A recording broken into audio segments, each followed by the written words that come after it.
Welcome again to GPS, our very special Zoom edition. And we've been talking about Revelation 12 and our big prophetic surprise last time was that there are times when atonement isn't enough. And we realized that the whole concept of the cross and the atonement was way bigger, maybe, than most people who read the Bible would have noticed before. So for me, that was a pretty exciting prophetic surprise. But as we get started today, I'm just curious, Viana, how did you get into the book of Revelation? What made it interesting to you? It was definitely not on my radar to get into Revelation. And I started reading John, the Gospel of John, and there was something about that compelling message in the Gospel of John that I said, if this is the guy who wrote Revelation, there surely has to be a literal God prophetic surprise waiting in there for me. And so I felt very confident. I opened up Revelation, and there was a scholar from Andrews. I don't remember his name, but he said, no, friend, like, you're not going to be able to get through Revelation unless you really understand Old Testament symbolism and language. And I was like, no, I just got through the Gospel of John. Like, I can definitely get through Revelation. And so I opened up Revelation. I realized he was right, that I wasn't going to be able to plow through this just by having read the Gospel of John. And I closed it back up, and I never really got back into it again. It was just uncompelling. I don't know what that accurate word is, but it was not compelling until Jon Paulien invited me to be on the panel. And I had to revisit these fears and biases. And so I just took God's hand and I said, we're going to walk through this together, because I know that you put in my heart that there was a beautiful message in Revelation, just like the one I had found in the Gospel of John. And we're going to discover that together. So it definitely has been a lot of GPSs for me, having come back to the book of Revelation.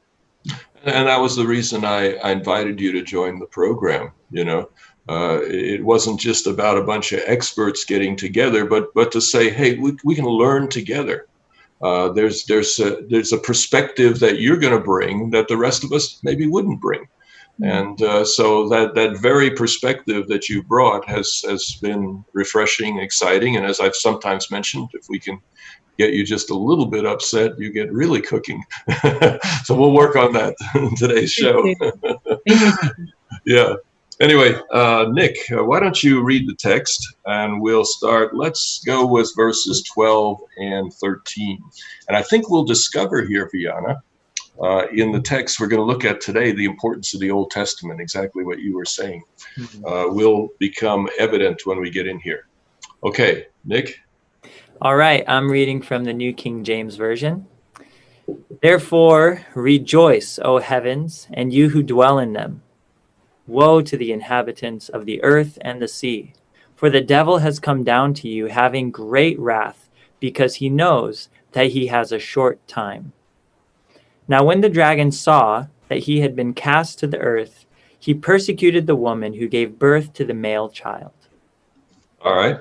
So in verse 13, we're connecting back with verses 5 and 6. In verses 5 and 6, you had a baby born, a male child. The dragon was threatening the male child, threatening the woman, but the male child was snatched up to heaven and the woman flees into the desert. So here you're picking up on that story. The dragon has gone to heaven for a while. A war has happened there, and he is cast down because of the cross, as we saw in the last program. So here we see in verse 12 that heaven is to rejoice because the devil has been cast out, but the earth and sea are in trouble because he's come down. Now notice something there. It says the devil has come down to you with great wrath. And I think we raised the question a few programs ago. Was the devil thrown out violently, or did he leave voluntarily? And the Greek language is about 50-50. there's 2 or 3 places in chapter 12 where he's the object of casting down, but there's 2 or 3 places where he's the subject of leaving, of coming down. And that's what you see in chapter 12 and verse 12. So perhaps there's a little bit of both involved, but he's cast down spiritually in the sense that because of the cross, nobody in heaven's taking him seriously. And if you're living in a place where no one's taking you seriously, you usually try to find a better location. And so in part, at least, that's probably what he had done. So in heaven, this victory is assured, and yet it's not absolutely certain just yet. There's still peril, particularly here on earth. All right. Now notice in verse 13, it says the dragon was cast down to earth. There's another one. He was thrown down. So there's a passive. Just had an active. Now you have a passive. That connects with verses 9 and 10. And in verses 9 and 10, he is cast down. So you can see this is all connected. Revelation 12 is all connected. The dragon threatens the woman. Male child goes to heaven. Woman goes out in the desert. Dragon follows the male child to heaven. War takes place. He loses. He's cast down. We're back to where we were before. Now he's chasing the woman again. So this is all a continuous narrative, utilizing both heaven and earth. So probably some of our viewers are wondering, wait a minute, wasn't the casting out of Satan back in the beginning, before creation? Why would there be casting down here in the context of the cross, in the context of the ascension of Jesus Christ, in the context of his being enthroned in heaven? And we did touch a little bit on that a couple of shows ago. How really, I remember some of our analogies, a family affair, a member of the family walks out but still has the keys, the locks haven't changed, but then something at the cross happens, because that's what we're talking about in Revelation chapter 12. And I don't know if we completed the analogy and explicitly said something like this, but could it be that the cross is kind of where the locks are changed? That's awesome. I never put it that way before. That is so cool. Yeah, it's an analogy. I mean, metaphors. That's what we're dealing with, trying to talk about heavenly things. But yeah, it's like he left and the locks got changed. I like that very much. All right, so you have this continuous narrative, and originally you could say then that he was cast out, but the locks weren't changed. He did have visiting privileges and did show up from time to time. But then we get to verse 14. And Nick, would you kindly read that for us as well? Sure thing. But the woman was given 2 wings of a great eagle, that she might fly into the wilderness to her place, where she is nourished for a time, and times, and half a time from the presence of the serpent. Who's the serpent? Satan. But I thought he was the dragon. That's interesting. That is also like Genesis 3 here. Right. So here you have an interesting thing. It's the dragon comes down. The dragon is persecuting the woman, but you get to verse 14 and there's no dragon. Instead, you have the serpent. And then you get the dragon again in verse 16. That's right. So you have the serpent in 15, and then the dragon comes back in 16 and 17. So what's going on there? A prophetic surprise. Okay. What would that be?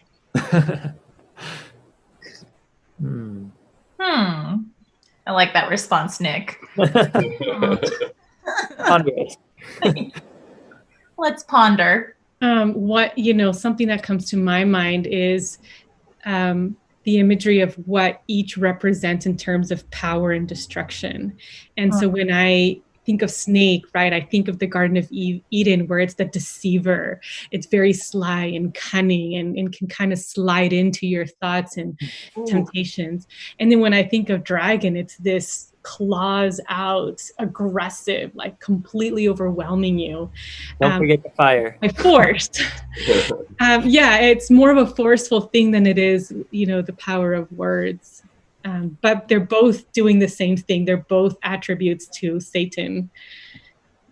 I'm so excited about that. That is a great insight. And I'll tell you where it's hitting me is in Revelation 13. The beasts use two methods: intimidation and deception. And I just kind of made that connection, Viana, as you were talking. Wow. You got, you have the snake and the dragon. The dragon, ferocious, forceful, scary. Yeah. The snake, it can be scary to some people, but you can get away from a snake. I mean, it's not going to be able to chase you down in most cases. But the snake, the big concern is the mouth, and what will happen there.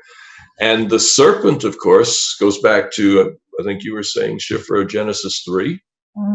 And the serpent there didn't bite anyone, didn't threaten anyone, simply said, maybe things aren't quite the way you've been told. And that was deceptive speech. So the serpent in chapter 12 seems to represent deceptive speech, and the dragon perhaps representing the force. It's like there's this overt form and this covert form. And it makes me think of like good cop, bad cop, right? And it also makes me think of Satan tempting Jesus in the wilderness. He didn't come, as someone trying to control him with power, like guns blazing or anything, but he's trying to invite him into an easier way. He's like, this will make you look good. This will feed you. This, there's an easier way using that seductive speech. So yeah, this is very intriguing. And yet here we see them so side by side, literally words apart, that what I'm thinking is that he's using every single aspect of his self to try and attack and deceive, take over the world. He's already bitter that he no longer has keys to heaven, that his power has been broken at the cross. And now he's like, all right, I'm just going to I'm all in with the destruction. Oh, I was just thinking, you brought up this good cop, bad cop thing, Nick. Have you ever thought of God in that way? Like there's this scary Old Testament God, and then there's Jesus. Is there a divine counterpart to the dragon and the serpent? Oh, I was kind of thinking about that, but Nick, go ahead. It was addressed to you. I'm not ready. I'll tag in if you want to tag me in. Go ahead. And then, okay, boom. I was thinking about that because it connects to our last show, where there was something that was just it was inadequate to explain why did Jesus die, or why did Jesus have to die. And I think if I were tracking correctly, if I had tracked correctly, there's these two levels of salvation. It's like interpersonal, but then there's the cosmic story. And this is where Revelation 12 comes in. So I'm wondering if that's the divine counterpart, or if that's the salvation solution, if you will, or I don't know if salvation is the correct word, but sin is not just an interpersonal problem. It's a cosmic universal problem, right? Systemic problem. So the solution to the sin problem has to be one that can address the problem on every level. So we have the presence of Satan. Oh, yeah. Okay. Yeah. Well, I was just thinking, I thought of the counterpart, but it's not that God is you know, real positive and sweet sometimes, and sometimes he's mean. Like, it's all just like Satan is all for the same goal of destruction. God is the lion and the lamb, right? This comes from Revelation, that he is both the king who conquers, but he's the sacrificial lamb who wins not through force, but through surrender, and looking like, allowing himself to look like a loser on the cross. But that is the ultimate sign of victory for Christians now, because we know that he won through that sacrifice.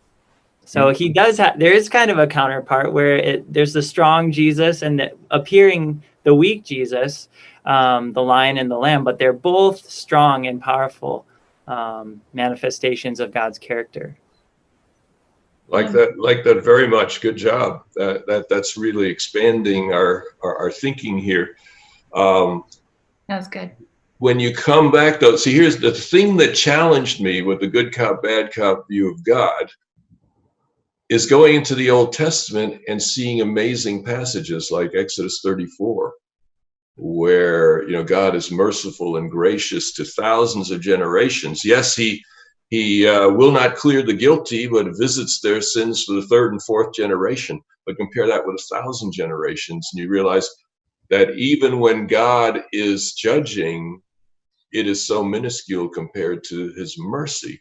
That's an amazing thing. And then in the New Testament, you've got the third angel's message in Revelation 14, which we're going to get to here sometime soon. And in that, you have some of the most horrific judgment language you'll find anywhere in the Old Testament. So the idea that there's an Old Testament God and New Testament God is a myth that has been perpetrated for a long time. God is infinitely powerful, but he's equally gracious.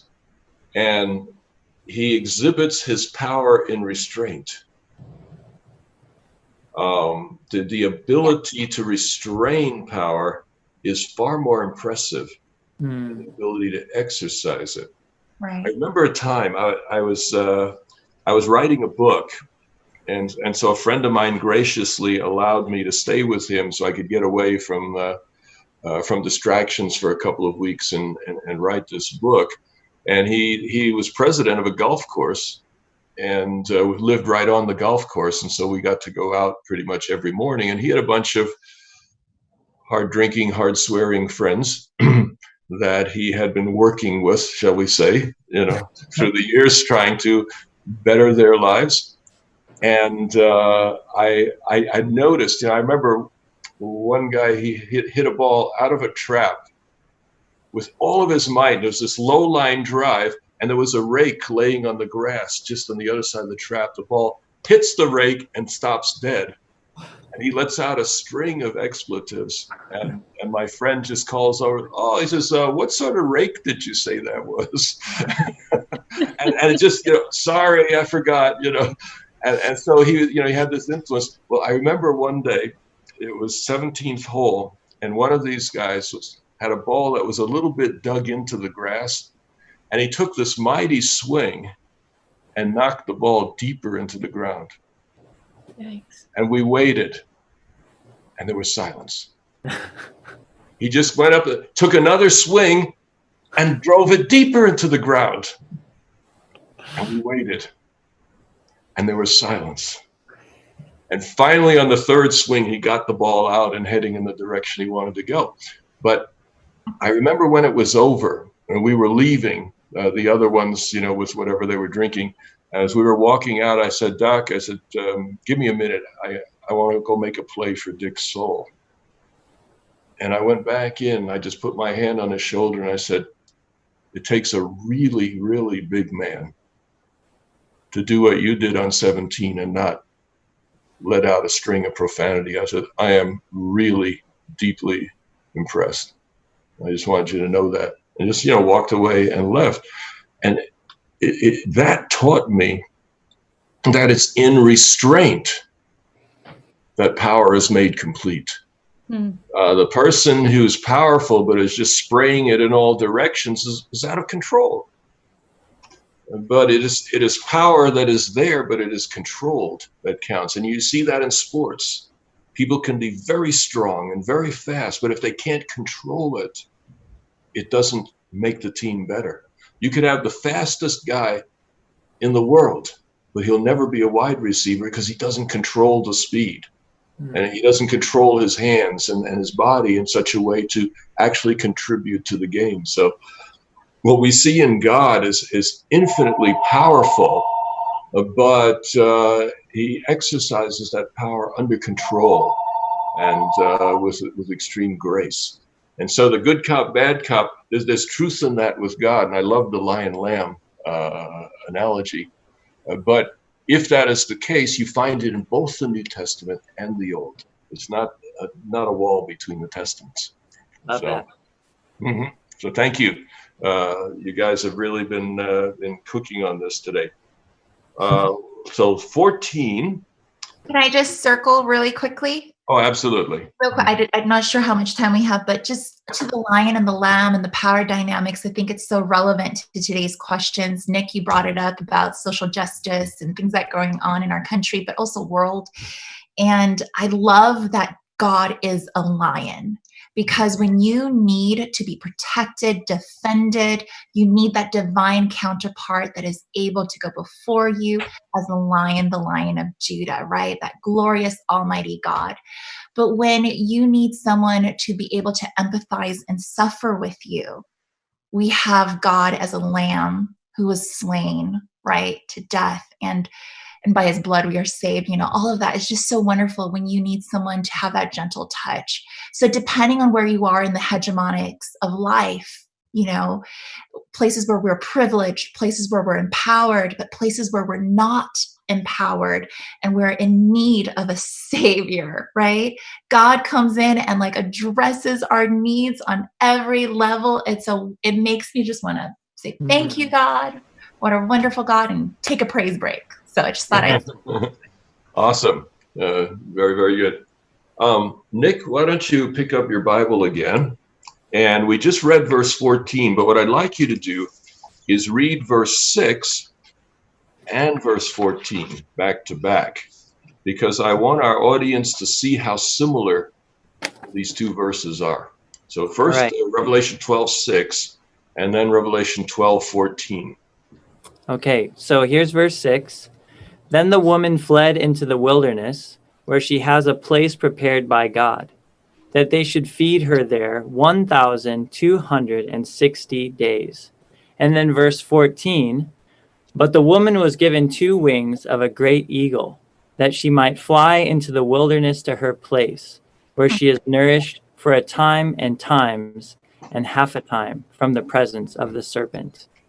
All right, if you'd all just keep those 2 verses in front of you to the degree that you can, I want to point out some interesting things. First of all, you have a woman in verse 6 and a woman in verse 14. Same word in the Greek. The Greek has other words for woman, but this is the same one. And you have a desert, number 2. Desert in both places, exactly the same Greek word. And then there's the word place. She had a place prepared by God, verse 6. She came to her place, verse 14, same Greek word. And then the purpose was to be nourished, to be fed, to be taken care of for a period of time. That's number 4. Wow. And then the period of time. You have 1,260 days. You have time, times, and half a time. And we understand the time, times, and half a time to be the same as the 1,260 days. 3.5 years is roughly 1,260 days. So you have her nourished for a time, but there's one interesting difference. And I only saw this for the first time this morning. So this is not in my commentary or anything else like that. But it just really struck me as I took a careful look. In verse 6, it says that she went to the place prepared by God in order that they might feed her. It's third person plural. they might feed her. I think the King James actually does that. I'm not sure any of the other translations do that, reflecting what is actually in the Greek text. Who's the they? I don't know. Angels?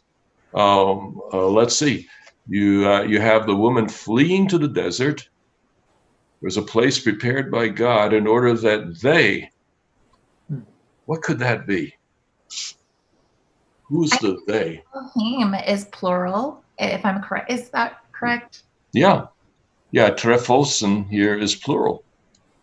So it's they, third person plural, feed her.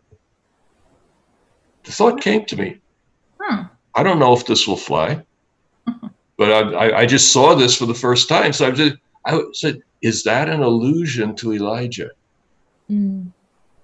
Elijah spent 3.5 years in a hideaway, and they fed him. Who were they? Ravens. Ravens. Yeah, we got lots of them in my neighborhood. Those big black birds with shrieky voices, etc. They'd bring him food. And so I think we probably have a sneak allusion here that maybe no one has noticed. I'm going to have to check a few commentaries, see if anybody's noticed that. But they feed her. They might feed her. And then in verse 14, it's a singular passive. She might be nourished or might be fed. Now, that's not a huge spiritual difference here, perhaps, but I just find it exciting to notice that subtle difference. But you also have the two bird, if that's kind of where you're going to in the they with Elijah. In verse 14, you have wings of an eagle. And I know that's kind of going on a limb, but if this verse is so tied in together, verse 6 and verse 14, you do have a bird imagery there. Okay, yeah, that's right. Let's see, which one is it in here? I've got my Greek text here, so it may take me a little longer than you to find it, but where's the eagle? It's in the... given the two wings of the great eagle, verse 14. Oh, yeah. Verse 14, okay. So I love this. Is it possible then that the they is the two wings? What are the two wings? How is this relevant to the message? Yeah. Well, perhaps not directly, but I think the more that we can get into the original mindset, the people who first got this, the more likely we are to see what God is really trying to get to us in this passage. Well, just summing up here, because we have just a few seconds left, these two verses are parallel and they each have a timepiece. And what we'll get into in our next program is, what do these times mean? Time times and half a time, 1260 days. What is going on there? And that will be a prophetic surprise as well. So for all of us here at GPS, we'll see you again next time.